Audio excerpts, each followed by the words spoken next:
My online boyfriend only dated me thinking I was my roommate. Later, he signed his entire fortune over to me just to get me to look at him again. Okay, Matt, just send it. He's waiting. I was trembling so hard the rose-pink silk slip seemed to ripple like water against my skin. Mateo, my roommate, was finally out.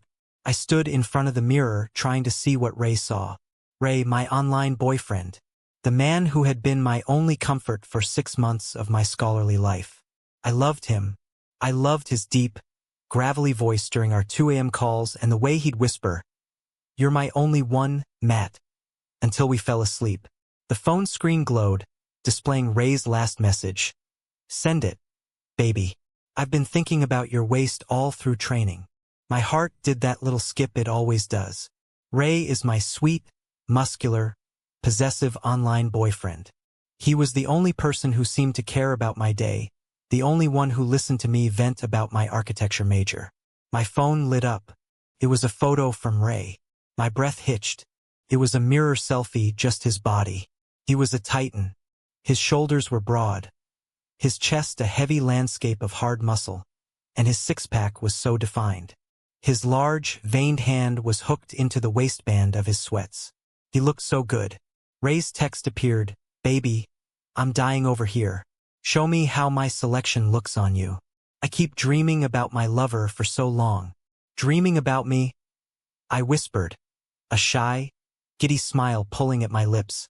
I positioned the camera, capturing my waist where the silk clung. I looked pretty and I felt brave. I was about to hit send when the air in front of my face fractured. Neon green text began to scream across my vision. Scrolling so fast I felt dizzy.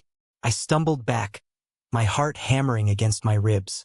Ugh, here comes the cringe part. Matthew really thinks he's the main character. I can't wait for Ryan to realize this is the wrong Matt. Ryan x Mateo is the only ship. The heir of Arenciska belongs with the campus flower. Look at Matthew trying so hard. Too bad Ryan only accepted the friend request because he saw Mateo's gym bag in the background of Matt's profile pic. Rip. Does he know yet? Does he know Ryan Norcross thinks he's talking to Mateo? Ryan is literally at the gym right now showing Mateo's photo to his friends saying, "Look at my cute boyfriend." I froze. My breath hitched, my ribs feeling like a cage that was suddenly too small. Ryan? As in Ryan Norcross? The heir to the multi-billion-dollar empire? I looked at my phone. My boyfriend, Ray, was actually the most sought-after bachelor on campus. And he thought I was Mateo? I glanced at the bunk across from mine. Mateo's side of the room was a mess of designer labels and expensive colognes. He was the campus flower, the guy who collected brothers like trophies and spent his nights being treated to dinners he never paid for. The bullet comments scrolled through again and I read through them. Matthew finds out the truth at the cafe meetup and makes a fool of himself. He tries to cling to Ryan, but Ryan looks at him with such disgust. It was iconic. Mateo is so much better for Ryan. They'd be such a power couple. Wealthy heir x beautiful flirt. This Matthew guy is just a stepping stone. A cold, bitter drip of adrenaline hit my bloodstream. My grip on my phone tightened until my knuckles turned white. So I was a stepping stone? I was a mistake? Ryan was whispering sweet nothings into my ear at 2 a.m. while picturing my roommate's face? My first instinct was to delete the game and throw my phone against the wall. But then, if Ryan wanted a Matt, I would give him one. I would make him so addicted to me, so utterly consumed by the person on the other side of the screen, that when he finally realized I wasn't the Matt he was looking for, it would be too late. I wanted him to suffer. I wanted my hubby to realize he'd handed his heart to a nobody and have him beg me to take it. I lowered my camera, focusing entirely on the curves, the pale skin against the fabric. I stood up straight, pulling the silk tight, making sure I looked good, and I hit send. I texted it captioned with "Here's your preview, hubby." I looked at the $5,000 slip and the picture of Ray's massive build. If I was in a novel and I was meant to be the one who loses everything, then I was going to take Ryan's bank account down with me. "Watch me," I whispered to the empty air. My phone vibrated almost instantly. It wasn't a text. It was a voice note. I pressed play, and Ryan's deep, gravelly voice, the one that usually made me feel safe, sent a shiver of pure malice down my spine. Baby, I'm in the back of the team bus and you've got me losing my mind. I want to wrap my hands around that waist and never let go. Tell me you're mine, Matt. Only mine. I smirked, my eyes cold as I watched the bullet comments flicker in confusion. I'm yours. For now. I wouldn't tell him I was Matthew. Not yet. I would let him keep dreaming of Mateo while I emptied his wallet. The notifications on my phone were relentless, a rhythmic buzzing that felt like Ryan's heartbeat syncing with my own. But every time I looked at the screen, the green bullet comments reminded me that his heart was beating for the wrong person. This is the part where they meet at the Blue Velvet Cafe. Matthew is going to show up late and see Ryan and Mateo holding hands. The awkward reveal is coming. Ryan is going to realize Matt isn't actually the gorgeous Mateo and dump the loser. I can't wait to see Matthew's face when he gets rejected in public. It's the best part of the novel. Mateo is going to the cafe waiting for another date, but Ryan is going to think he's there for him. The drama is going to be top tier. I stood in front of the mirror, adjusting the collar of my oversized hoodie. In the original story, Matthew the me, that was supposed to exist, spent 3 hours getting ready, wearing his best clothes only to be crushed.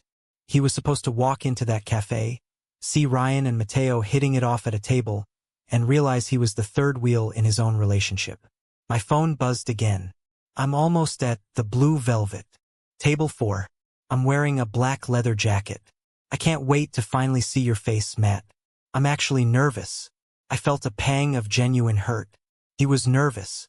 He was excited to see the campus flower. Look at Matthew's face. He's gonna go, isn't he? Cannon fodder really won't have any dignity. If he goes, Ryan will compare him to Mateo instantly. Mateo is literally glowing today. Matthew is just mid. I muttered, a cold smile tugging at my lips. I'll show you who's mid.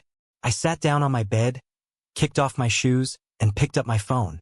I wasn't going to that cafe. I wasn't going to stand there like a humiliated side character while the main leads had their fated encounter. Ray, I can't do it. I'm not coming. The typing bubble appeared instantly, then disappeared, then appeared again. He was spiraling. What? Why? Did I say something wrong? Matt, I'm literally pulling into the parking lot. Is everything okay? I wish I could meet you, Ray. But what if you don't like me? I don't have the confidence yet. You're this perfect muscular guy and I'm just me. You have a picture in your head of how I might look like, but I don't think I can live up to your expectations today. The bullet comments were flickering frantically. Wait, what? This isn't the script. Matthew is supposed to be at the cafe in 5 minutes. Is he playing hard to get? But he's just a cannon fodder. He doesn't have the stats for this. I ignored the flickering comments and focused on the screen. My heart was thumping against my ribs. Matt, listen to me. I don't care about expectations. I want you. Just come for 10 minutes. Please. I leaned back on my bed, watching Mateo across the room. He was humming a tune, putting on cologne for his own date. I thought of flirting a bit and sent a stupid text to Ray on purpose. Besides, if we met in person, I'd be too distracted. Looking at your photos is one thing, but seeing you in the flesh? I bet yours is even bigger than I imagined. I wouldn't be able to keep my hands off you. Matt, you can't just say that and then tell me you're staying home. If you won't meet me in public, let me see you. Now, pick up the phone. The screen shifted to an incoming call. My heart had a stroke.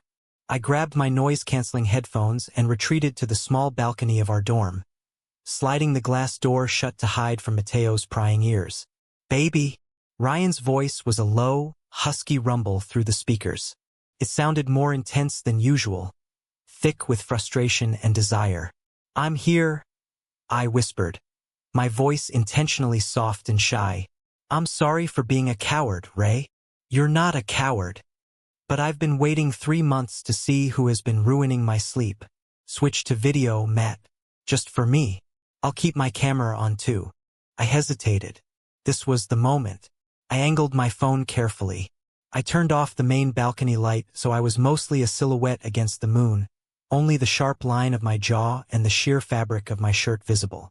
The screen flickered, and my breath caught. Ryan was sitting in his car.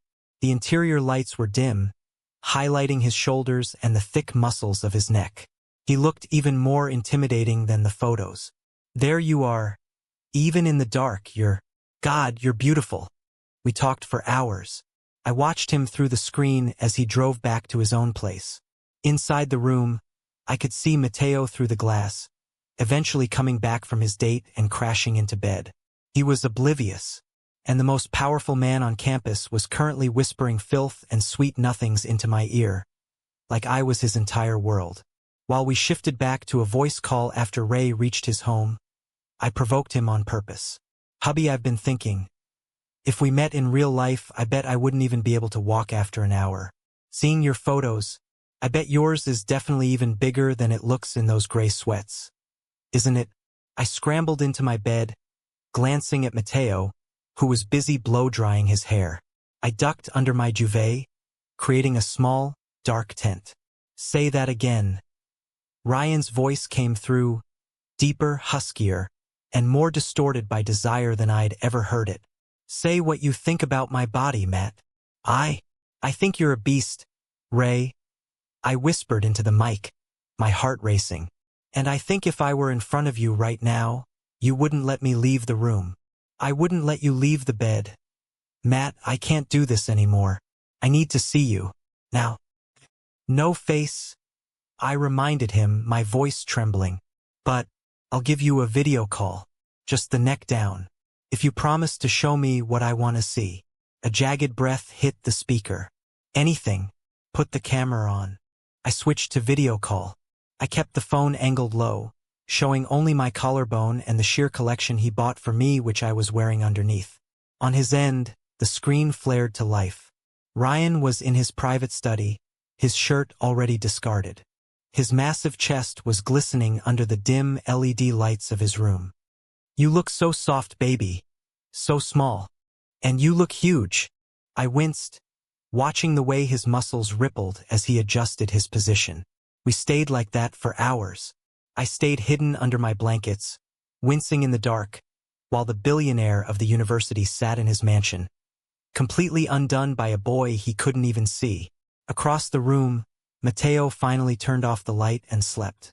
I looked at Ryan on the screen, the man who was supposed to be the main lead, and watched him press a kiss to the camera lens, one of total, pathetic devotion. Good night, hubby, I whispered, blowing a kiss to the dark screen. I hung up and tucked the phone under my pillow, a victorious smile on my face. I stood in front of my mirror, and for the first time, I saw my reflection through the lens of those flickering green bullet comments. My closet was a graveyard of oversized black hoodies and baggy jeans. Look at his outfit. He looks like he's attending his own funeral. 15 minutes until the mall encounter. Mateo is already there looking like a snack. Matthew is going to look like a beggar next to him. A funeral? I whispered sarcastically. I grabbed my wallet and headed to the Grand Mall. I didn't go there to find Ryan. I went to finish off his monthly allowance. As soon as I stepped onto the second floor, I saw him, Mateo. My roommate was leaning against a glass railing, laughing at something a tall guy in a varsity jacket was saying. Mateo was the campus flower for a reason. His skin was luminous, his clothes were trendy, and he commanded attention effortlessly. He caught my eye for a split second, his expression flickering with a mix of pity and annoyance, before he turned back to his date. I walked right past him, because just a floor below, sitting in a high-end cafe with a group of athletes, was Ryan. Even from a distance, that man is terrifyingly handsome, yet he was currently buried in his phone because I have been ignoring him all morning. I turned into Vittorio, a boutique known for cuts that fit a body just right. I grabbed several items, slim-fit trousers that gripped the thighs and flared slightly at the hip, and sheer tops, pure cotton shirts and silk lace undergarments. In the dressing room, the lighting was perfect. I pulled on the trousers. They were tight, almost indecent, highlighting the curves of my body. I took a series of photos. Just the line of my hip, the tension of the fabric over my thigh, and the way the silk draped over me. I bought them all, my bank account weeping as I walked out. I stopped by the 4th floor railing, the exact spot where the view of the mall was most breathtaking. I snapped a photo of the sprawling atrium, with the cafe where Ryan sat visible as a tiny, blurred patch far below. I left the mall and boarded the bus back to campus. Only when the mall was a speck in the distance did I open the chat and sent him the photos. The view of the mall was so beautiful today, Ray, but I think I emptied my wallet for these clothes. I don't know what to do now. I might have to go hungry just to look good for you. I watched the screen. The typing bubble appeared before I even finished reading my own text. Don't talk about going hungry. If you need money, you should just tell me. And these photos, Matt, were you just at the Grand Mall? That's the 4th floor view. I didn't respond. I watched the bullet comments lose their minds. Ryan just stood up. He's running to the 4th floor. His friends are asking if everything is okay. But he ran away. He's checking the stores now. He thinks he can catch Mateo with the shopping bags. No, why is Matthew always messing things up? By the time I reached my dorm, the sun was dipping below the horizon. I changed into the full outfit, the sheer silk and the white trousers. I stood by my desk, positioning myself so the shadows emphasized everything. I took one final, provocative photo and sent it to Ray. I'm back at the dorms now, safe in bed. I chose this outfit for today. Do you think it was worth the money, hubby? Or should I return it? The phone vibrated so hard it nearly fell from my hand, but I ignored him completely. I leaned against my door, heart racing. I knew Ryan wouldn't actually come to my room. In his mind, I was Mateo. If he showed up at Mateo's door, he'd be revealing his secret identity to the campus flower and risking a public scene he wasn't ready for. The heavy silence of the dorm room was broken by a sharp, melodic ping. I glanced down at my phone, expecting another demanding text from Ray. Instead, my eyes widened. Notification. Your account has been credited with $2,000. A second later, a message popped up. Don't ever talk about going hungry.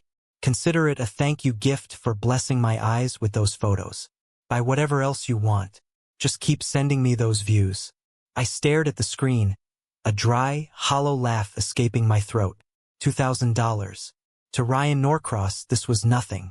To me, it was a safety net I hadn't possessed since I stepped foot on this campus. The money felt heavy, a physical manifestation of the lie we were both living. My mind drifted back to freshman year. 3 years ago, I had arrived at this university on a full-ride scholarship, the free seat student. I was the boy in the back of the lecture hall with the frayed backpack and the shadowed eyes. And Ryan was the star. I remember the first time I saw him at the freshman gala. He was standing under the crystal chandeliers, surrounded by a crowd of admirers. He was the heartthrob of the entire university from day one. I was just one of the hundreds of students who stood in the periphery, catching glimpses of him. I knew my limits back then. I knew that guys like me, quiet, invisible, and struggling, didn't get to breathe the same air as the RN Company air. But then came senior year. A random friend request in a game where we both used pseudonyms and neck-down photos. We became Ray and Matt. In the digital world, my limitations didn't exist. He fell for my words, my late-night thoughts, and eventually, the glimpses of my body. For 6 months, I had been his baby, and he had been my hubby. The bullet comments flickered, pulling me back to the present. My jaw tightened. The comments didn't understand. I didn't want his money. I wanted the version of him that was my hubby. But I'd take the money. If I was going to be the villain, I might as well be a well-funded one. I picked up the phone, my fingers flying across the keyboard. I had to maintain the persona.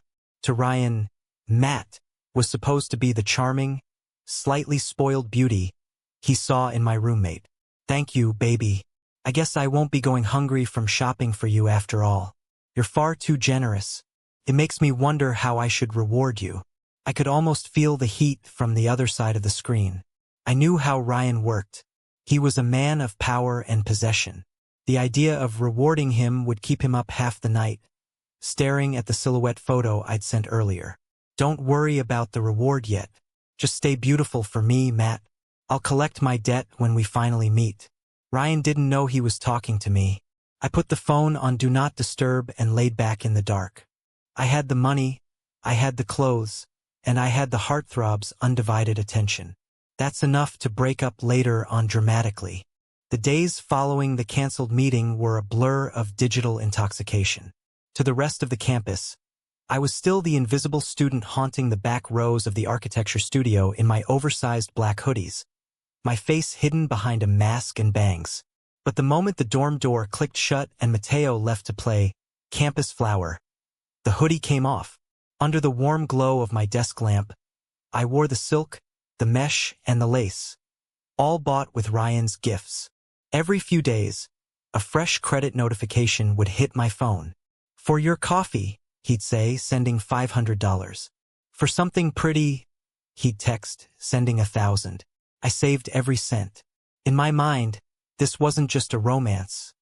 It was a severance package. When the truth finally shattered us, I'd have enough to move out and never look back. Look at Matthew's bank account. He's richer than the roommate now. Today is the amusement park arc. In the OG story, Ryan takes Mateo here for a public date. Why are they all there? Oh, it's the senior send-off festival. The university rented out Starlight World for the graduating classes. It's supposed to be Ryan and Mateo's big public debut. I stood in the crowded plaza of the amusement park, surrounded by the screams of roller coasters and the smell of fried dough. In the original plot, I was supposed to be the bitter stalker, hiding behind a mascot costume to trip Mateo or pour a drink on his white shirt. Instead, I was enjoying myself. I wore my largest, gloomiest gray hoodie, blending into the background like a shadow. I smirked, snapping a photo of my strawberry ice cream cone, making sure to capture the blurred movement of the carousel in the background. It's so crowded here, Ray. I wish I was here with you instead of these noisy people. I'm currently holding everyone's bags while they ride the coaster. I feel like a pack mule. I took another photo, a pile of backpacks on a bench. My own worn-out bag sat on top. On the zipper, a brand new, glittering silver charm with the letter R dangled in the sunlight. At least I have a reminder that I have my own handsome hubby waiting for me online. See the R? It stays close to me so I don't feel lonely. Matt, you're at Starlight World? I'm here too. For a department event, where are you? Near the carousel? Stay there. Don't move an inch. I didn't stay there. By the time Ryan reached the carousel, I was already 3 sections away at the souvenir stall. Through the bullet comments, I could see his POV. Ryan is losing it. He just ditched his group of friends to run to the carousel. Matthew is a menace. He's leading a billionaire around like a puppy. He's looking at every person to check for the R charm. He just walked past the actual Mateo without even glancing at him. What is going on? This isn't what I signed up for. I laughed softly, picking up a small, matching charm with the letter M. I held it up against the bright blue sky and snapped a photo. I just bought this one too. Should I give this to you when we finally meet? That way we can wear our initials on each other. You'll have my M, and I'll keep your R on me. The reply was so fast it was almost a snarl in text form. Give it to me. Now, I don't care about the confidence thing anymore, Matt. I'm going crazy. I put away my phone and tucked the M charm into my pocket, feeling the cold metal against my palm. I could see him in the distance now, a head taller than everyone else. His shoulders tensed. He couldn't expose his identity yet. He still thought he was talking to Mateo, and he didn't want to cause a scandal by grabbing the campus flower in public and demanding to see his bag charm. He was trapped by his own etiquette. While I enjoyed my visit to the park, the neon lights of Starlight World bled into the night sky, turning the park into a surreal playground of shadows and electricity. I stayed on the fringes, my oversized gray hoodie taken off, watching the main leads from a distance. Through the flickering green bullet comments, I could see that the script was already fraying at the edges. Ryan is literally ignoring the friend group.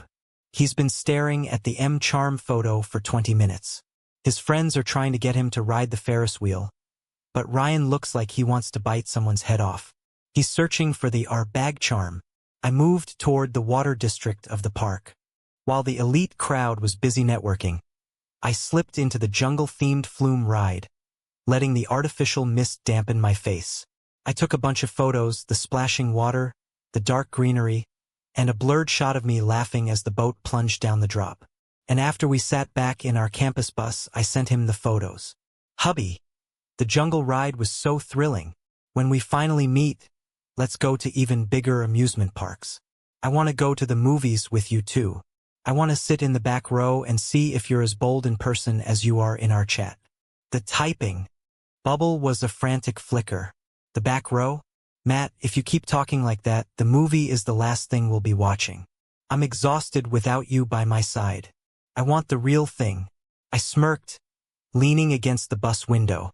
Soon, Ray, I whispered. But first, I need to secure my future. I sent him a text saying, I want that too. But I'm so stressed. Ray, exams are coming up, and I just realized I'm short on my tuition fees. It's hard being a student and trying to look pretty for you at the same time. The notification popped up. Your account has been credited with $5,000. I felt a jolt of triumph. Back in the dorms, the air was thick with the scent of Mateo's expensive cologne. He was already asleep, exhausted from a night of being flirted with. I retreated to the bathroom, locking the door and turning on the vanity lights. It was time to escalate. I stripped out of the wet hoodie and pulled on a tiny, pink lace set I'd hidden in the back of my wardrobe. It was ridiculously delicate, something Ray bought before I protested against it. The previous Matthew would have died before wearing it. I took a photo just to provocate Ray more and sent it to him. I'm so shy.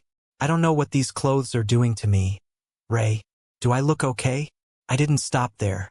I hiked the hem of the lace up, angling the camera to capture the hidden details of my body that no one, not even my birth givers, remembered. I zoomed in on my inner thigh, where a small, dark mole sat against my pale skin like a drop of ink. Then, I pulled the collar of the lace down just enough to reveal the twin mole sitting right above my heart. Ray, I have these tiny marks. They're my secrets. Do you want to see them in person, Ray? Or are you content with just photos? The response wasn't a text. It was a video call. I declined it immediately. Matt, pick the phone. Matt, I am losing my mind. That mole on your thigh, I'm gonna leave a mark right next to it. And the one on your chest, I want my name written over it. I'm outside your building again.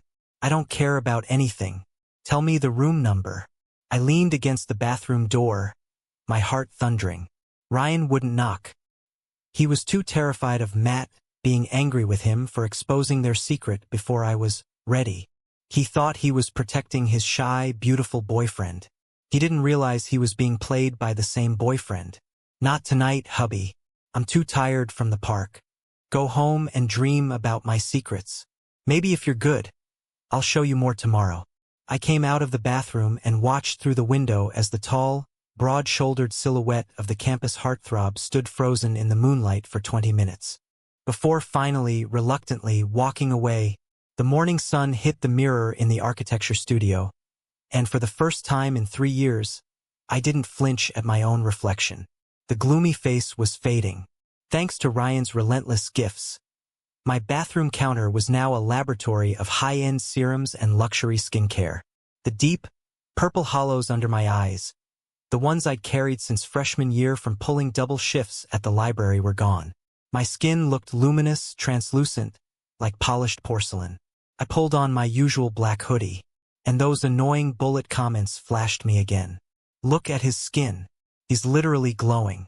Even through that baggy hoodie, he looks so cute. Ryan hit it big with Matthew. Oich, please.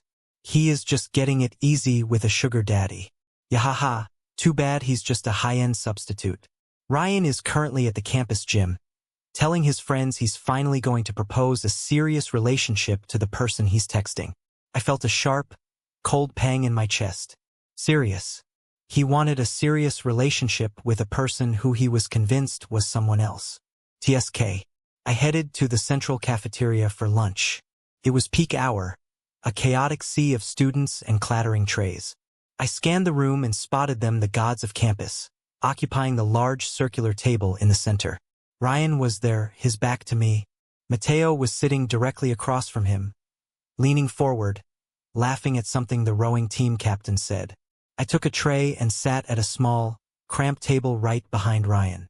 We were back to back, separated only by a few inches of air and the fabric of our clothes. "So, Ray," I heard one of his friends, a loudmouthed guy named Jake, say, "when are you going to stop being a hermit and actually bring your mystery man to a party? Is he really as hot as the pictures?" I froze, my spoon halfway to my mouth. Ryan's voice was low, vibrating through the back of my chair. "He's better. He's everything. I've never met anyone who understands me the way he does. It's like he sees the parts of me I don't even show my family." Angst alert. He's talking about Matthew's soul, but he's looking at Mateo's face in his mind. I can't even imagine how he is going to chase back Mateo after this mess online. Ryan sounds so sincere. My heart is breaking for him. He has no idea he's being played by the guy sitting behind him. "And the body?" Jake nudged him, smirking. "The one you were obsessing over?" Ryan's tone darkened, turning possessive. "Shut up, Jake. He's not a topic for you to joke about. I'm going to make things official with him this weekend. I don't care about the RN company's image or my father's expectations. I want him." Mateo chimed in, his voice sweet and calculated. "You know, Ryan, whoever he is, he's lucky. But are you sure he feels lucky too?" I felt a bitter smile touch my lips. Mateo, of all people, was taking my side somehow. I looked down at my tray. "Don't delude yourself, Matthew," I whispered to myself. "He isn't talking about you. He's talking about a fantasy constructed from your roommate's face plaster over you. If you stood up right now and showed him who you were, that understanding would turn to disgust in a second." "Well," I muttered under my breath, loud enough only for my own ears, "at least I'm on track to bankrupt the heir of RN Company before the year is done. That's a legacy of its own." I stood up, my tray empty. As I walked past their table, I didn't look back. I kept walking, the silver our charm in my pocket jingling with every step I took. It's time for the last hook of fish bait, so the next day. The digital screen was the only thing keeping the world from collapsing. I spent the afternoon wandering through the high-end boutique district, my phone propped up as I shopped. On the other end of the video call, Ray was sitting in a sleek, glass-walled office. He told me he was just a low-level intern at a big firm. A lie so transparent it was almost endearing. I knew he was the heir to RN Company, but I played along, watching him try to look busy while his eyes were glued to the screen where I was trying on a $3,000 cashmere coat. "Does this look okay, Ray?" I whispered, leaning into the camera and pressing a lingering kiss to the lens. I saw him choke on his coffee, his face flushing as he scrambled to mute his microphone. Behind him, I could see executives in suits walking past, bowing slightly. He wasn't an intern, he was the mid-level boss there. "You look perfect." Ryan's voice came back, lower and more strained. "Buy it. Buy everything. I'll work overtime tonight just to pay for it all." I smirked. "You're so hard-working, Ray. I'm a lucky guy." By the time night fell, I was sitting in Leclet, the most exclusive restaurant in the city. I had used my own money to book a private booth. I told him I was there, waiting for him. I told him that tonight, finally, the masks would come off. "I'm at the table, Ray. If you can guess which one I am without me telling you, then maybe we were meant to be. I will look for you too, hubby." After I sent him that text, the bullet comments showed what Ryan was experiencing. He's actually doing it. The reveal is happening. Wait, Ryan is pulling up in his sports car. He's looking through the window. He sees Mateo. Mateo is at the bar with another guy. I watched from the shadows of the loft. I saw Ryan enter, his eyes immediately locking onto Mateo's back. I saw the hesitation in his step, the confusion. He looked at Mateo, then at his phone, then back at the flower who didn't even notice him. Ryan was paralyzed by the mismatch between the person he loved online and the person standing 10 feet away. I didn't wait for him to figure it out. I stood up, slipped through the kitchen exit, and walked into the cold night air. The game was over. The weight of the lie had become a heavy stone in my chest. I pulled out my phone as I boarded a taxi. "I saw you, Ray. I saw the way you looked at him. I'm so sorry. Let's break up." I don't think we are suitable. He broke up. Ryan just got the text. He's standing in the middle of the restaurant looking like his soul just left his body. Matt, what are you talking about? I didn't see you. I was looking for you. Please, talk to me. I didn't reply. I hit the block button. One after another, WeChat, the gaming app. I cut the digital thread that bound us together. I was done being a placeholder. But Ryan wasn't finished. Within minutes, my banking app, which also had Matt as its name, began to scream with notifications. Notification. Your account has been credited with $1,000. Message. Matt, don't do this. Unblock me. Notification. Your account has been credited with $5,000. Message. I don't care about the restaurant. I don't care about anything. Just tell me what I did wrong. Notification. Your account has been credited with $10,000. Message. I'll give you everything. I'll sign the entire company over to you. Just look at me again. Please. I stared at the screen, the money piling up in my account like a mountain of guilt and triumph. The bullet comments were scrolling so fast they were a blur of green static. He's chasing the wife through bank transactions. $10,000. He's losing his mind. Ryan is literally crying in the parking lot right now. I don't like this ship, but I am staying for the tea. I turned off my phone and leaned my head against the taxi window. I had the money to leave, to start over, to finally be myself. But as the numbers kept climbing, I realized that I had done something far more dangerous than stealing money. I had stolen the heart of a man who still didn't even know my name.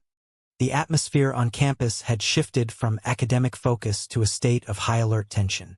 Ryan Norcross, the untouchable crown prince of the RN company, was no longer the composed, stoic god of the athletics department. He looked like a man possessed. His hair was disheveled, his eyes were bloodshot, and he paced the quad with a ferocity that made even his closest friends keep their distance. The breakup had shattered the illusion. After the disaster at the restaurant, Ryan had finally confronted Mateo in a moment of desperate hope, only for Mateo to blink at him with that vacant, campus flower smile and ask if Ryan wanted to grab a smoothie. The realization had hit Ryan like a freight train. The witty, sharp, seductive person he had fallen for online was not the person he was looking at. I watched him standing near the end of the classroom, my hood pulled high. I leaned back, sipping a latte that his breakup money had paid for. What a dumb idiot, I thought, watching Ryan spin around to scan a group of passing students. He's literally looking at everyone except the person standing 10 feet away, not even bothering to check Mateo's own dorm room. Ugh, such a fool. What's the use of having all that wealth and status if you're stupid enough to get scammed by your own boyfriend for months? I felt a surge of petty triumph. I had expected him to be smarter. I had expected the main lead of this story to at least have the detective skills of a toddler. Instead, he was spiraling, clutching his phone as if it were a lifeline, probably still sending messages to a blocked number. The angst is delicious. Ryan is telling Jake he'll donate a new wing to the university if they give him the GPS data for Matt's last login. And look at Matthew. He's literally judging him while wearing the clothes Ryan paid for. This is so toxic, I love it. Ryan's gaze suddenly swept toward my direction. I didn't hide. I didn't look away. I simply stared at him, my expression twisting into one of pure disdain. "Ew," I mouthed, loud enough for only the air to hear. "Fool." I watched him blink, his eyes resting on me for a fraction of a second. To him, I was just another student in a black hoodie, the quiet student who always seemed to be around. He didn't see the Matt who had sent him photos of his inner thigh. He didn't see the person who had called him hubby in a voice note. "I can't believe you're so hot yet so ugly at the same time," I thought, my lip curling. His desperation made him look frantic, his handsome features distorted by a grief that was entirely his own fault. He was a giraffe looking for a needle in a haystack. The bullet comments gave my lack of reaction instead for me. OMG. He just looked at Matthew. But he's ignoring him. He thinks Matt is a nerd. Ryan, you're literally looking at the love of your life and you're calling him unimportant in your head. You douchebag. The irony is killing me. Ryan is losing his mind over a Matt while the real deal is calling him ugly. Ryan's phone buzzed. He was still sending money, still sending messages through the transaction memos, begging for a response. I stood up, slinging my bag, the one with the R charm, hidden deep inside a pocket over my shoulder. I walked right past him. The scent of his sandalwood cologne hit me. As I brushed past his shoulder, I let out a soft, audible huff of annoyance. Ryan froze, staring at my back as I walked away. For a second, just a second, I felt his gaze linger on my body that he had praised in 1,000 texts. But then, Jake called his name, and he turned back to the search, his eyes searching for a flower that just bumped past him. The rain was a downpour, but it didn't wash away the toxic tension hanging over the campus. I stood under the library yawning, my hoodie pulled low, watching Ryan. For the last 3 days, he had been a nightmare. Every time our paths crossed, he glared at me like I was a smudge on his expensive shoes. He was frustrated, and since he couldn't find his mat, he was using me as an emotional punching bag for his ego. Though the bullet comments showed me his thought process, he was being a real jerk. Ryan is being such a prick today. He just made a freshman cry in the hallway. He's been snapping at Matthew for days. He thinks Matthew is mocking him with those cold stares. Look at him. He's so stressed he's becoming a monster. Poor baby Mateo wouldn't have let him suffer like this. Sister, are you okay? You still ship those two? Get your brain checked. Poor Ryan is crying in the rain. He thinks his Matt is homeless because he emptied his wallet.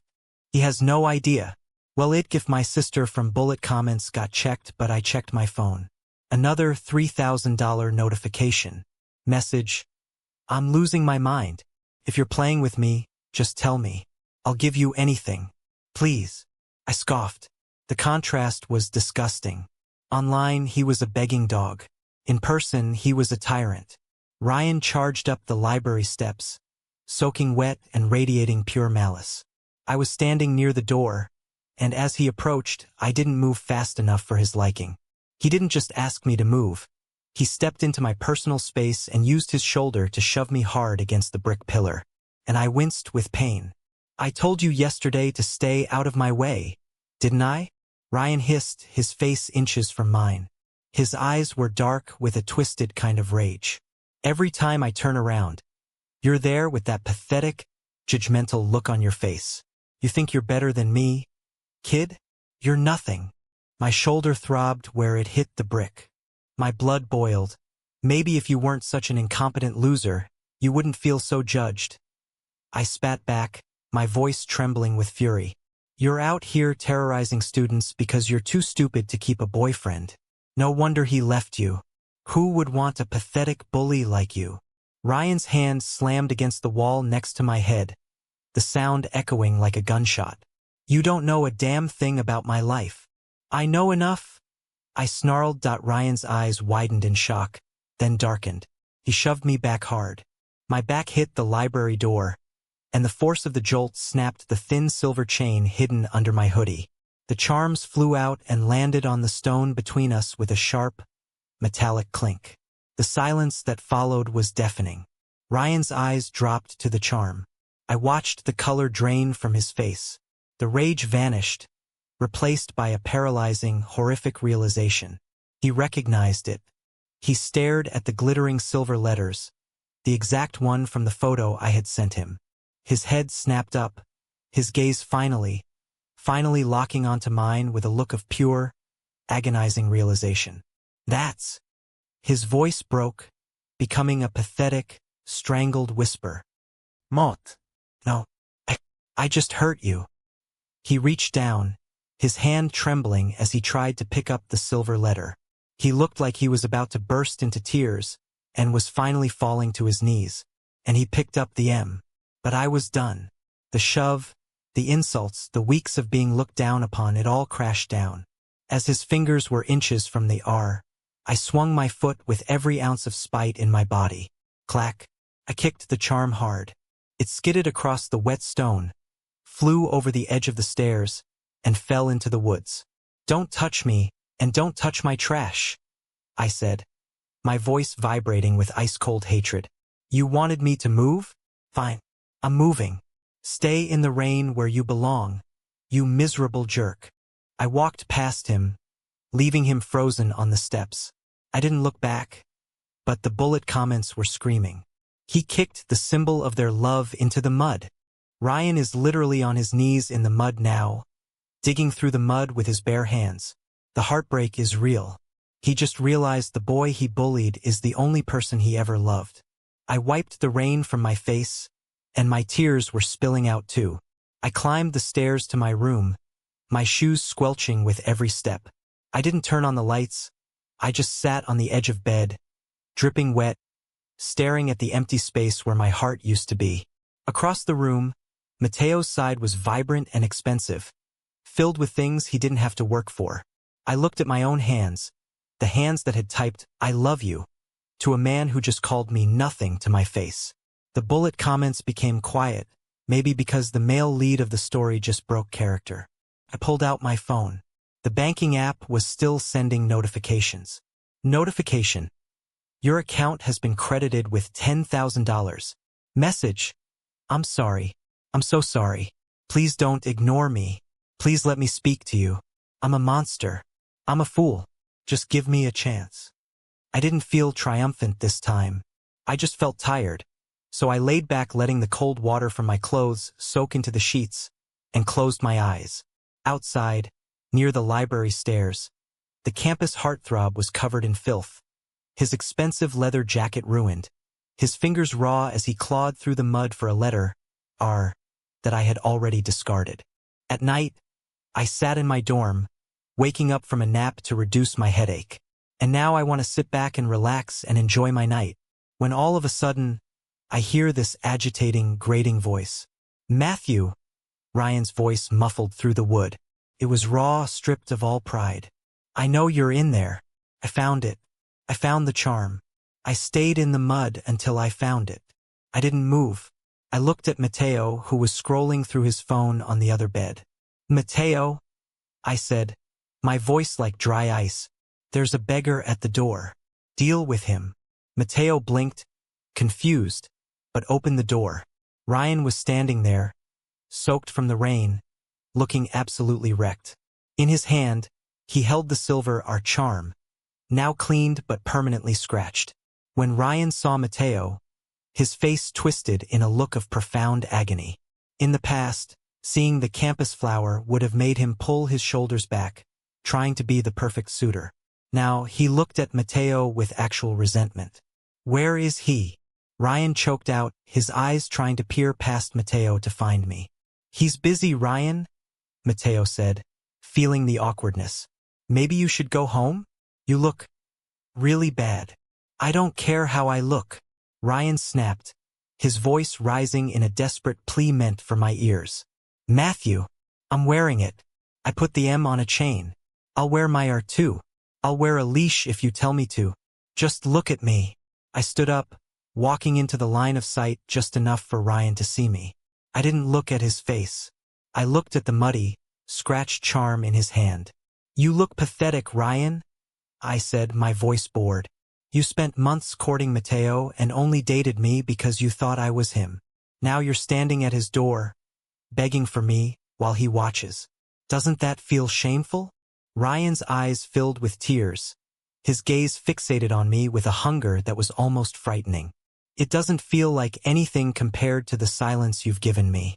I was a fool. I want my Matt back. I want you." "Mateo," I said, turning away. "Close the door. The wind is cold." Slam. The sound of Ryan sliding down the hallway wall to sit on the floor was audible through the wood. He didn't leave. He stayed there all night, a billionaire heir sleeping on the cold dormitory hallway, just to be on the other side of a door from me. I lay in bed, listening to his heavy, irregular breathing through the door. I pulled up my banking app. Notification: your account has been credited with $20,000. Message: forgive me. Please, baby. I locked my phone and closed my eyes. The heavy silence of the dorm hallway was broken only by the muffled sounds of Mateo's increasingly annoyed sighs. I was resting in my bed when Mateo finally snapped. "Matthew, seriously?" Mateo groaned, gesturing toward the door.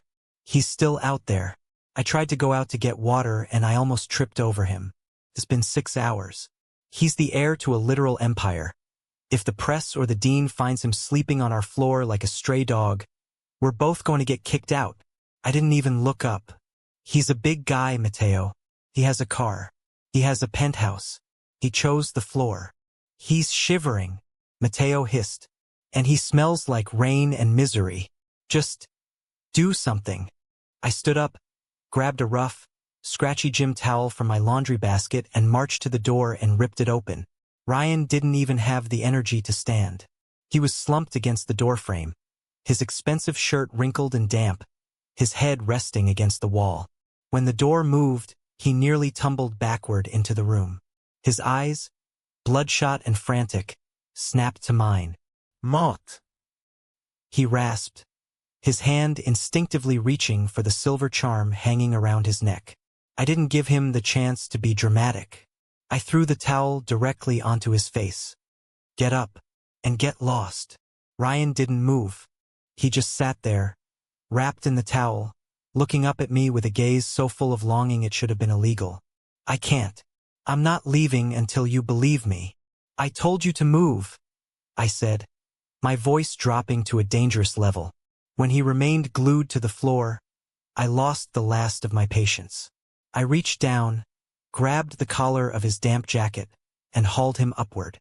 Despite being smaller than him, the sheer force of my irritation gave me the strength to drag him. I didn't care if students were peeking through their peepholes. I dragged him by the arm down the hallway, toward the exit of the dorm block. "Matthew, wait, listen to me." Ryan stumbled, trying to find his footing as I hauled him toward the heavy glass doors.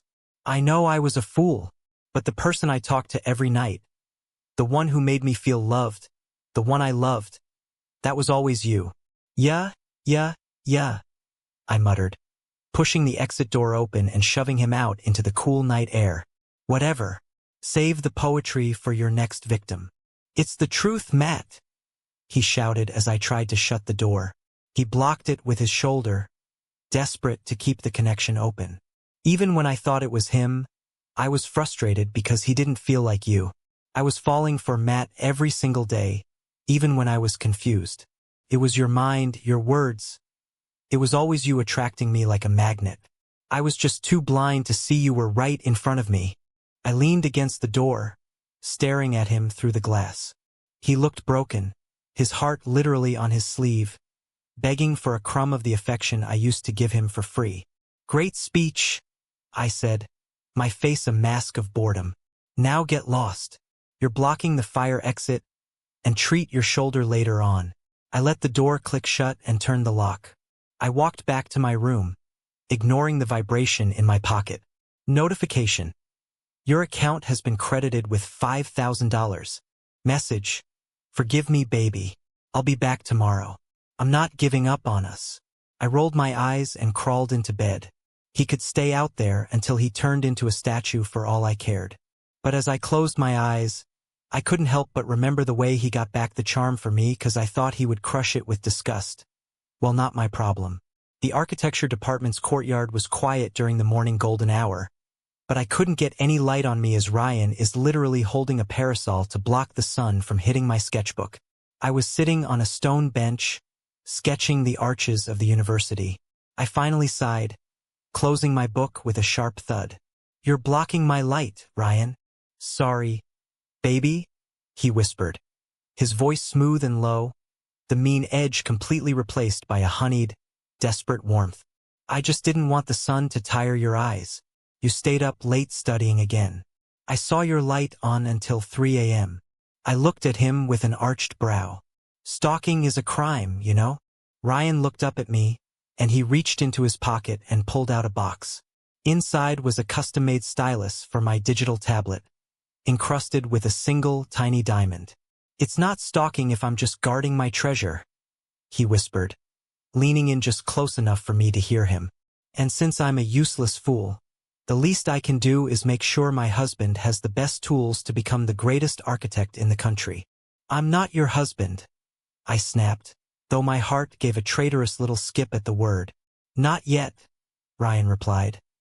his voice dropping to a husky vibration that he knew used to make me melt during our late-night calls. But I'm a patient man, Matt. I'll spend every day reminding you why you called me hubby once. If you want to treat me like a dog, I'll be your dog. If you want to treat me like a bank, I'll be your vault. Just don't ask me to look away. I've spent too long being blind to the most beautiful thing in my life. I stood up to leave, but Ryan was faster. He stepped ahead and opened the doors, bowing slightly as I passed. As I walked by, he leaned in, his breath hot against my ear. "By the way," he whispered, "that shirt looks incredible on you, but I still prefer the lace. I can't wait until I'm allowed to see you in it again. I'll even pay the viewing fee, whatever price you set." I stopped, my face heating up as I remembered the photos I'd sent him. I turned and looked him dead in the eye. "You're disgusting," I said, though my voice wasn't as steady as I wanted it to be. Ryan just grinned a wide, handsome, devastatingly arrogant grin that showed he knew he was finally making progress. "I'm your disgusting hubby, Matt. Get used to it. I'm taking you to dinner tonight. I'll be outside your dorm at 7.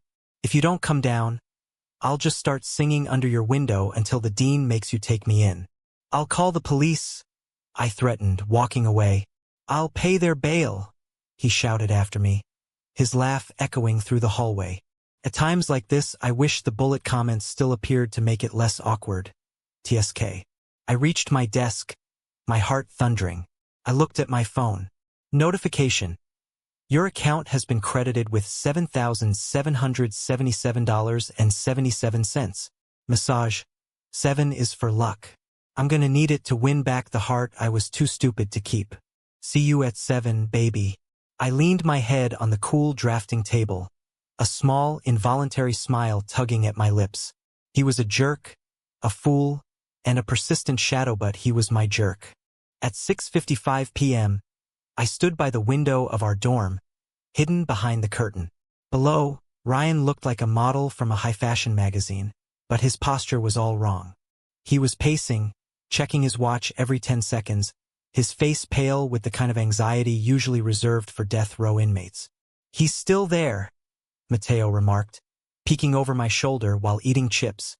"He looks like he's about to throw up. Are you going down?" I checked my reflection in the mirror. I had spent an hour on my hair, making it look effortless and chic. I was wearing a slim-fit turtleneck that hugged my throat and a pair of designer boots. I looked expensive. "No," I said, checking around. "I think I'll stay in and organize my sock drawer." At 7:15 p.m., my phone buzzed. "I'm here, Matt." "No rush. I know I'm early. I'll wait as long as it takes." I ignored it. I sat on my bed and started a movie. At 7:30 p.m., the rain started. It wasn't a light drizzle. It was a heavy, rhythmic downpour. I walked back to the window. Ryan hadn't moved. He was leaning against his car, the black roses wilting in his hand, his hair plastered to his forehead. He didn't get in the car. He didn't seek shelter. He just stood there, staring up at our darkened window. I felt a pang of something. Not pity, but a sharp, cold satisfaction. I grabbed my phone, unblocked him, and finally sent a text. "It's raining, hubby. You're getting water on the suit you bought with the money you could have spent on a better personality." I saw him grab his phone instantly. He didn't even wipe the rain from the screen. "I don't care about the suit. I don't care about the cold. I just want to see you for 5 minutes. I booked the entire rooftop of the Grand Celeste. It's just us. Please, Matt, just 5 minutes." I waited another 10 minutes before I stood by the window, watching the rain blur the silhouette of the man below. Ryan was still there, shivering, the black roses drooping in his grip. He looked so small for someone so powerful. My chest ached, a sharp, annoying reminder that I still remembered the way he used to whisper "good night, baby" into the phone. I grabbed my thickest wool overcoat and a spare umbrella. I didn't do it because I had forgiven him. I did it because I couldn't stand the thought of the man I loved, even if he was a jerk, getting pneumonia on my doorstep. When the dorm doors slid open, the freezing wind bit at my face. I walked straight up to him. Ryan's head snapped up, his eyes widening with a mix of shock and pure, shimmering hope. Matthew, I didn't say a word. I draped the heavy coat over his shivering shoulders and snatched the wilting roses from his hand. I tucked them under my arm, shielding them from the wind. Get in the car, Ryan, I said softly. Before you catch your death and make me the prime suspect. Ryan was speechless. He followed me to the car like a dazed child. The interior of the luxury sedan was freezing, the AC blasting at full power. As soon as I sat in the passenger seat, I reached over and clicked the climate control to off with a sharp snap. The drive to the Grand Celeste was silent. Ryan kept stealing glances at me, his fingers white-knuckled on the steering wheel. I just stared out the window at the passing neon lights, clutching the black roses in my lap. I was close enough to smell the rain on his skin, and it made my heart do a traitorous somersault. We arrived at the rooftop restaurant. It was empty. He really had bought out the entire floor. The view of the city bridge was breathtaking, glittering like a string of diamonds in the rain. A table for two was set in the center, lit by flickering candles. The moment we sat down, the waiter brought out the first course: spicy seafood stew and a chilled bottle of white wine. My heart sank. It was exactly what I had told him I loved months ago. He had remembered every detail. Ryan poured the wine with a shaking hand. I know I don't have the right to ask for anything, Matthew. But please, just this night, let me make it up. Ryan's head bowed. His eyes filled with a genuine, crushing shame. I'll spend the rest of my life making you forgive my mistake. I'll buy you 1,000 restaurants. Everything you want me to do, I will. Just don't look at me like I'm a stranger, Matt. I can't handle the way you look at me now. I looked at the black roses, now sitting in a crystal vase the waiter had provided. They were bruised and battered, but they were still there. The stew is good, I whispered, not looking up. But don't think a bowl of soup and a coat means I'm yours again. You have to do more, hubby. Ryan let out a breath that sounded like a sob, a small, hopeful smile breaking through his misery. I'll do more, baby. I promise. The dinner at the Grand Celeste felt like sitting on the edge of a beautiful, terrifying cliff. The spicy seafood stew was warm, but the air between us was still charged with the electricity of everything unsaid. Ryan watched me eat with an intensity that made my skin prickle, his eyes tracing the way the candlelight looked on my face. We didn't talk about the past events anymore. He just sat there, being the Ray I used to talk to until 4 a.m., the one who listened to the rhythm of my breathing and knew exactly when I was tired. When the dinner was done, he pulled a small, heavy envelope from his inner pocket and slid it across the white linen tablecloth toward me. It wasn't a bank transfer notification this time. What is this? I asked, my fingers hovering over the thick, cream-colored paper. It's a key, Ryan said, his voice dropping to that low, gravelly register that always made my heart betray me. And a deed. It's a villa on the north side of the lake, about 10 minutes from campus. It's private, Matthew. High walls. A garden that smells like the jasmine you said you liked, and a studio with the best drafting tables money can buy. I froze. Ryan, I can't accept. It's not a gift you have to say thank you for. He interrupted, leaning forward, his gaze locking onto mine with a desperate, burning sincerity. This place, it's registered in your name only. Even I can't enter unless you invite me. I opened the envelope. The key was heavy, cool brass. I looked at the photos attached to the deed, the floor-to-ceiling windows, the plush carpets, the massive walk-in closet perfect for all the clothes he'd been buying me. It was a palace for a prince. Why? I whispered, looking up at him. Ryan's hand finally moved, covering mine on the table. He didn't pull away this time, and I didn't move my hand. His skin was warm, his thumb tracing the back of my knuckles. Because I want to see you walk around in a safe space, Ryan murmured, his eyes darkening with a sudden, sharp hunger. I want you to have a place where you can wear the collection I choose and not have to lock a bathroom door. And I want you to know that if you ever do let me in, it's because you want me there, not because we're hiding. I pulled my hand back slowly, clutching the key. The spite was still there, but it was being drowned out by the sheer weight of his devotion. He wasn't just throwing money at me. Well, he was, but I like money, so I can't argue with that. I'll take it, I said, my voice steadying. But don't think this buys your way into my bed, Ryan. You're still on probation. Ryan let out a breathy, relieved laugh, his entire face transforming. I'll take probation. I'll take being your neighbor. I'll take whatever crumbs you throw me, Matt. As long as I'm the only one you're throwing them to. He stood up and walked around the table, pulling out my chair. As I stood, he leaned down, his lips brushing against the shell of my ear, sending a shiver straight down my spine. The villa has a pool, baby, he whispered, his voice a dark, velvet promise. It's completely private. I can't wait to see those moles of yours glistening under the water. Whenever you're ready to invite me for a swim, I'll be waiting by the phone. I walked toward the elevator, my heart thumping against my ribs like a trapped bird. I held the key tight in my hand. Now I was a homeowner with a billionaire on a leash. So if you date a jerk, dating a rich jerk is the only option. Good night, hubby, I said over my shoulder as the elevator doors began to close. Ryan stood behind me, resting his head in the crook off my neck and holding me so tight I was losing oxygen. The transition from the cramped, judgmental air of the dorms to the sprawling silence of the lakefront villa was like waking up from a 3-year fever dream. I stood in the middle of the marble-floored living room, the scent of fresh jasmine wafting through the open terrace doors. I walked out to the edge of the infinity pool, the water a shimmering turquoise under the afternoon sun.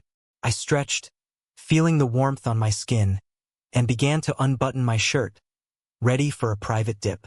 But as I glanced toward the neighboring property, a sleek, modern fortress separated only by a low stone wall and a line of cypress trees, I froze. Leaning casually against the balcony railing on the second floor of the next house was Ryan. He was holding a glass of iced coffee, looking every bit the smug. The light hits the pool perfectly around this time, doesn't it, baby? Ryan called out, his voice carrying easily over the water. His eyes were dark, fixated on the sliver of skin my unbuttoned shirt had revealed.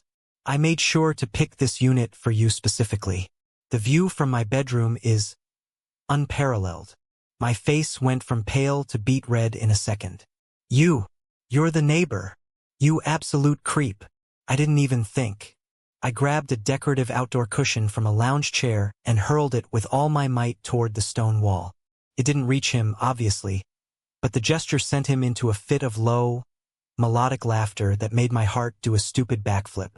I told you I'd be watching from the front row, he shouted back, looking entirely too proud of himself. Stay on your side of the fence, hubby, I yelled, clutching my shirt closed and sprinting back inside, slamming the glass doors behind me. By the time night fell, the villa felt a little too large. I put on a set from the collection, and a silk robe that barely reached mid-thigh, tied loosely at the waist. I looked at my phone, a wicked spark of mischief lighting up my eyes. He wanted to be a neighbor? Fine. I'd show him what it meant to live next to me. The house is too quiet, Ray. I think I heard a noise in the garden. Come home. I didn't even have to look at the typing bubble to know he was already running. Through the security camera feed on my tablet, I watched his front door fly open. Ryan didn't even grab a jacket. He sprinted across his lawn, jumped the low stone wall like an Olympic hurdler, and landed at my front gate in record time. I sat on my plush velvet sofa, poured myself a glass of the expensive wine he'd stocked in my cellar, and opened a book. I watched the tablet screen. Ryan was standing at the gate, chest heaving, his eyes searching the dark windows. He pressed the intercom button. Silence. He waited 5 minutes, then 10. He paced back and forth in front of the iron bars, looking like a caged lion. 30 minutes passed. Ryan started shouting. Mott, are you okay? I'm at the gate. Open up. The night air grew chilly. Ryan was still there, leaning his forehead against the cold metal bars, looking completely defeated. Finally, I walked to the second-floor window directly above him and slid it open just a crack. The cool air rushed in, and Ryan's head snapped up instantly. Mott, Are you hurt? What happened? He asked, his voice full of genuine, frantic worry. I leaned against the windowsill, looking down at him with a bored, sleepy expression. The silk robe slipping just enough. Oh, the noise? It was just the wind, Ray. I handled it. Ryan blinked, the realization dawning on him as he saw me perfectly safe, perfectly relaxed, and perfectly out of reach. You made me wait out here for a half an hour. Consider it your first neighborly duty, I said, suppressing a smirk. I'm tired now. Go home, hubby, and wait for my message next time. Baby. I shut the window and pulled the heavy blackout curtains shut, plunging his world into darkness while I turned up the music in my room. I was standing in front of the full-length mirror in the master suite. The lighting dimmed to a warm, amber glow. What I wore was delicate, revealing, and left absolutely nothing to the imagination. I picked up my phone, my heart racing. I took a photo, just my collarbone and the curve of my shoulder, then another lower showing the thin strap sliding off my skin. Finally, I took one that captured everything. I hit send. It was seen instantly. I didn't wait for a reply. I tossed the phone onto the bed and hugged myself, my skin tingling with a mix of power and pure embarrassment. That should keep him awake all night, I thought with a satisfied smirk. But then the world went black. Not just my room. The entire villa plunged into a suffocating, heavy darkness. I froze. Outside, through the massive floor-to-ceiling windows, I saw the neighboring houses and Ryan's house, also dark. The streetlights along the lake flickered once and died. The power, I whispered, my voice sounding small in the vast room. A few minutes of heart-pounding silence passed. Then, a heavy, rhythmic thumping echoed from the front door. Thud, thud, thud. Matt, open up. The power lines are down, and my security system is haywire. Ryan's voice boomed through the door, sounding panicked, or was it just an excuse? Panicked. I was still in this outfit. I am coming. Wait, don't come in. I scrambled to find my robe, but in the pitch black, I tripped over the edge of the plush rug, landing with a soft oh on the floor. I heard a noise. I'm coming in. Click. The door flew open. Ryan was standing there, silhouetted by the moonlight streaming through the hallway windows. He was holding a heavy industrial flashlight, but he didn't turn it on. He didn't need to. The moon was bright enough to illuminate me, sprawled on the floor in nothing but rose-colored silk. Ryan's breath hitched, a jagged, broken sound in the quiet room. He dropped his keys, the metal clinking loudly on the marble. He didn't move toward me at first. He just stood there, his chest heaving as if he'd run a marathon. You! He rasped, his gaze fixed on the way the silk had ridden up my thighs. You sent those photos, and then the lights went out. I thought I was hallucinating. The power is out. I squeaked, scrambling to my feet and trying to pull the thin fabric down. Why are you in my house? Go back to your own dark house. My generator is dead, Matt, Ryan said, his voice dropping into that dangerous, honeyed terror. He closed the door and took a step forward, then another, closing the distance until I was backed against the edge of the cupboard. It's freezing over there, and I can't sleep. Not after what you put in my inbox. You can't just set a man on fire and then tell him to go sit in the rain. He reached out, his hand trembling as he tugged at my sleeves. His skin was scorching against my cold cheek. I'm all flustered because of you, I whispered, my bravado melting under his gaze. You're a jerk. This is a setup. It's not a setup, it's fate, Ryan murmured, his hands sliding to the nape of my neck, pulling me just an inch closer. Let me stay, baby, just for tonight. I'll sleep on the floor. I'll sleep at the foot of the bed obediently. Just don't make me leave when you're wearing that. I looked up at him, the arrogant air reduced to a man begging for a spot on my bed. My heart was thumping so hard I was sure he could feel it. The floor is cold, I said, my voice barely audible. Ryan's eyes darkened, a predatory, possessive heat swirling in them. Then tell me where you want me, baby, because if I stay in this room with you tonight, I'm never leaving again. I bit my lip, the power play finally reaching its tipping point. Fine, you can stay. But if your hands wander, I'm selling the villa and moving to another country. Ryan let out a low mutter, his forehead leaning against mine. I will follow you, baby, please. I'll be on my best behavior. Promise. Mostly. The air in the room felt thick. Ryan hadn't moved his hand from my neck. His thumb traced the line of my jaw, his touch feather-light but burning. In the moonlight, he didn't look like the hubby I teased. Ryan took a step closer, forcing me to sit on the edge of the cupboard. He just loomed over me, he dropped to his knees between my legs. He reached out and gripped the hem of the rose silk, his knuckles brushing the sensitive skin of my inner thigh. I gasped, my hands flying to his shoulders to steady myself. His muscles were like granite under his damp shirt. You're shaking, baby, Ryan murmured. He leaned forward, burying his face. Inhaling deeply, you smell like the jasmine in the garden. It's been driving me crazy, knowing you were in here, wearing things I paid for, thinking about how much you hate me, or how much you miss me. I don't miss you, I lied, my fingers involuntarily tightening in his hair. Ryan let out a low, dark chuckle against my skin, his lips grazing me. Liar. Your heart is beating so fast I can feel it. He moved his hands up, his palms sliding over the silk, tracing the curves he had only seen through a screen until now. The friction of the fabric against my skin made me whimper, a small, broken sound that seemed to snap the last of his restraint. Ryan pulled back just enough to look me in the eye. The puppy was gone. This was the man who had built an empire, and right now he was looking at me like I was the only thing worth owning. Let's move on to the bed, he stated, his voice a rough command. I'm going to hold you all night, and if you wake up in the morning and still want me to leave, I will. But tonight you're mine, baby. He didn't wait for an answer. He lifted me easily, as if I weighed nothing, and shifted us both onto the mattress. The darkness hit our faces, but it amplified everything else.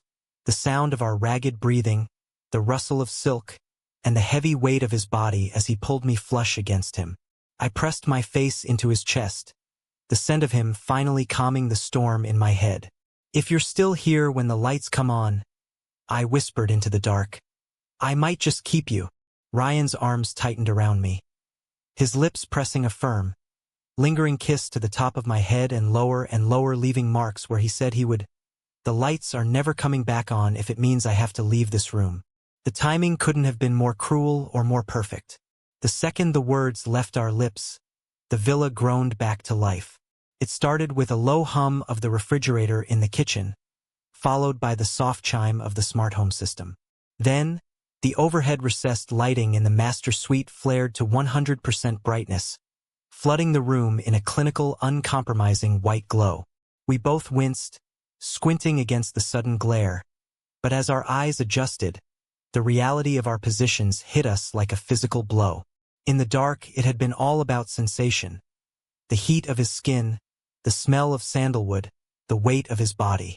But in the light, it was raw. Ryan was hovering over me, his shirt unbuttoned, his chest heaving. His hair was a mess from my fingers tangling in it, and his eyes were dark, dilated with a hunger that the bright light didn't diminish at all. He looked like a man who had just survived a wreck and realized he was holding the only thing that mattered. And me? I was a disaster. The rose silk slip had ridden up high, its sheer fabric leaving nothing to the imagination under the direct light. My skin was flushed, my lips were swollen from where Ryan had been biting them, and the M and R charms on our necks were tangled together, where our chests had been pressed tight. Baby! Ryan's voice was a low, wrecked rasp. His gaze traveled down, taking in the full sight of me in the silk, the way it hugged my curves, and the way the light made my skin glow. He looked like he was seeing a god. I thought the photos were a lot. But the real thing? I'm never going to recover from this. I let out a small, strangled squeak of realization, finally seeing just how much of me was visible. I grabbed a nearby pillow and tried to shove it over my chest, my face burning with a heat that felt like it would melt the marble floors. Turn it off. Ryan, Turn the lights off. I scrambled backward, but Ryan's hand shot out, catching my ankle and pulled me back toward the center of the bed. No, he said. His voice dropping, he crawled forward until he was hovering over me again, his arms caging me in. He wasn't smug anymore. He looked completely captivated. Don't hide. You wanted me to see you, didn't you? You sent those photos because you wanted me to know exactly what I was missing. I was teasing you, I cried out, my voice high and flustered. I didn't think you'd actually break into my house and see me like this. Ryan leaned down, his face inches from mine, his eyes and kisses tracing every mole, every freckle, every detail he had memorized from my descriptions. Well, I'm here, and I'm seeing you. And if you think I'm letting you go back to an online relationship after seeing you like this in the light, you're the fool this time, baby. He reached out, his fingers trembling slightly as he touched the silk straps around my hips. You're so beautiful, Matt. It hurts to look at you. The air was vibrating between us. The house was bright, the power was on, and the neighbors probably thought everything was back to normal. But on this bed, the world was still ending and beginning all at once. I looked up at him, my breath hitching as I saw the sheer worship in his eyes. You're a jerk, Ryan Norcross? I whispered, my hands reaching up to grip his collar, pulling him down until our lips were a breath apart. You're jerk, he corrected, and then he finally closed the gap. He then went lower, leaving marks where he found my moles and kisses trailing below. He grabbed my ankles and pulled me closer if I ever so tried to wince away. His hands dug into my curves, holding me tighter. His breath was hot against my skin as he continued. The golden sunlight of the morning was far less forgiving than the moonlight. It spilled across the oversized bed, illuminating a scene of absolute, beautiful carnage. I tried to shift my legs, but a sharp, localized ache made me hiss and pull the silk sheets tighter around my chest. My body felt like it had been through a literal storm. My skin was a map of Ryan's obsession, dark, blooming marks on the curve of my neck, my collarbones, and deep into the hidden places where the rose silk had been discarded hours ago. My lips felt swollen, buzzing with the ghost of his constant, heavy kisses. Beside me, Ryan was still asleep, sprawled out with a look of terrifyingly peaceful satisfaction. But he hadn't escaped unscathed. I looked at his broad, tanned back, feeling a blush creep up my face as I saw the angry red lines of my own fingernails etched into his skin. His shoulder had a clear bite mark where I'd tried to muffle a cry in the middle of the night. I looked like a victim of a beautiful crime, and he looked like the man who had committed it and would gladly do it again. As I tried to sit up, my knees buckled, and I let out a soft, involuntary whimper. Instantly, Ryan's eyes snapped open. There was no grogginess, no waking up period. He was alert and moving before I could even find my balance. In one fluid motion, his arms were around me, pulling me back into his chest with a gentleness that was almost jarring compared to the ferocity of the night before. Don't move, he rasped, his voice sounding like it had been dragged through gravel. I've got you, Matt. I've got you. You're a beast, I whispered, my voice shaking as I leaned my head back against his shoulder. Look at what you did to me. I'm literally vibrating, Ryan. I can't even stand. Ryan's gaze swept over the marks on my skin, the evidence of his lack of control. A flicker of something dark and possessive crossed his face, followed quickly by a look of deep, aching remorse. He buried his face in my hair, kissing the sensitive spot behind my ear. I know. I'm sorry, baby, he murmured, though his arms tightened around me. I told you. Seeing you in that light, after months of wanting you, I lost my mind. I couldn't stop. He carefully lifted me, ignoring my protests, and carried me toward the massive ensuite bathroom. He set me down on the edge of the marble tub, which was already filling with warm, scented water. He had probably set the smart home system to prepare it the second he woke up. He knelt on the floor between my legs, his hands steady and warm as he began to gently sponge my skin with a soothing, lavender-scented wash. He moved with a quiet, focused devotion, his eyes never leaving mine. He applied a cooling balm to the most sensitive areas, his fingers light and careful, his expression one of pure worship. I bought a pharmacy's worth of supplies while you were sleeping, he said softly, looking up at me. I had a courier drop them at the gate. I'm not letting you feel a single second of pain today if I can help it.